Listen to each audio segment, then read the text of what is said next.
ഇന്ത്യയിൽ നിന്നും 1 ലക്ഷത്തിലേറെ തീർത്ഥാടകർ ഹജ്ജിനെത്തി. കേരളത്തിൽ നിന്നുള്ള ഹജ്ജ് വിമാന സർവീസ് അവസാനിച്ചു. ഹ്രസ്വകാല ഹജ്ജ് പാക്കേജിൽ കേരളത്തിൽ നിന്നും 1000-ലേറെ തീർത്ഥാടകർ ഹജ്ജിനെത്തി. സ്വകാര്യ ഗ്രൂപ്പുകളിലെ തീർത്ഥാടകരിൽ ഭൂരിഭാഗവും ഇപ്പോൾ മദീന സന്ദർശനത്തിലാണ്. ഇന്ത്യൻ ഹജ്ജ് കമ്മിറ്റി വഴി ഇതുവരെ 1,10,000-ഓളം തീർത്ഥാടകർ ഹജ്ജിനെത്തി. 12,000-ൽ താഴെ തീർത്ഥാടകരാണ് ഇനി എത്താൻ ബാക്കിയുള്ളത്. ഹജ്ജ് കമ്മിറ്റി വഴി എത്തിയ ഏതാണ്ട് എല്ലാ തീർത്ഥാടകരും ഇപ്പോൾ മക്കയിലാണുള്ളത്. കേരളത്തിൽ നിന്നുള്ള ഹജ്ജ് വിമാന സർവീസ് ഇന്ന് അവസാനിച്ചു. കൊച്ചിയിൽ നിന്ന് 20-ഉം കണ്ണൂരിൽ നിന്ന് 13-ഉം കോഴിക്കോട് നിന്ന് 7 വിമാനങ്ങൾ സർവീസ് നടത്തി. ഏതാണ്ട് 20 ദിവസത്തെ ഹ്രസ്വകാല ഹജ്ജ് പാക്കേജിലെ തീർത്ഥാടകർക്കായി കൊച്ചിയിൽ നിന്ന് കഴിഞ്ഞ ദിവസങ്ങളിൽ 3 വിമാനങ്ങളാണ് സർവീസ് നടത്തിയത്. 10,049 തീർത്ഥാടകർ കേരളത്തിൽ നിന്നും ഈ പാക്കേജിൽ ഹജ്ജിനെത്തി. ഹജ്ജ് കർമ്മങ്ങൾ അവസാനിക്കുന്നതുവരെ മക്കയിലും ശേഷം ഏതാണ്ട് 10 ദിവസം മദീനയിലുമായിരിക്കും ഈ തീർത്ഥാടകർ.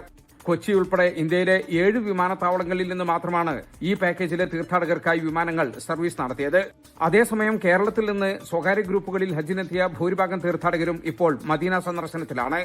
പ്രവാചകന്റെ പള്ളിയും ഖബറിടവും ജന്നത്തുൽ ബഖി ഖബർസ്ഥാനും ഉഹുദ് ഖന്തക്ക് തുടങ്ങിയ ചരിത്ര സ്ഥലങ്ങളും ഖുബ ഖിബ്ലത്തൈൻ തുടങ്ങിയ പള്ളികളുമൊക്കെയാണ് തീർത്ഥാടകർ മദീനയിൽ സന്ദർശിക്കുന്ന പ്രധാന കേന്ദ്രങ്ങൾ. ഹജ്ജിനുള്ള തയ്യാറെടുപ്പുകളുമായി വരും ദിവസങ്ങളിൽ ഈ തീർത്ഥാടകർ മക്കയിൽ തിരിച്ചെത്തും. ജലീൽ കണ്ണമംഗലം, 24 ജിദ്ദ.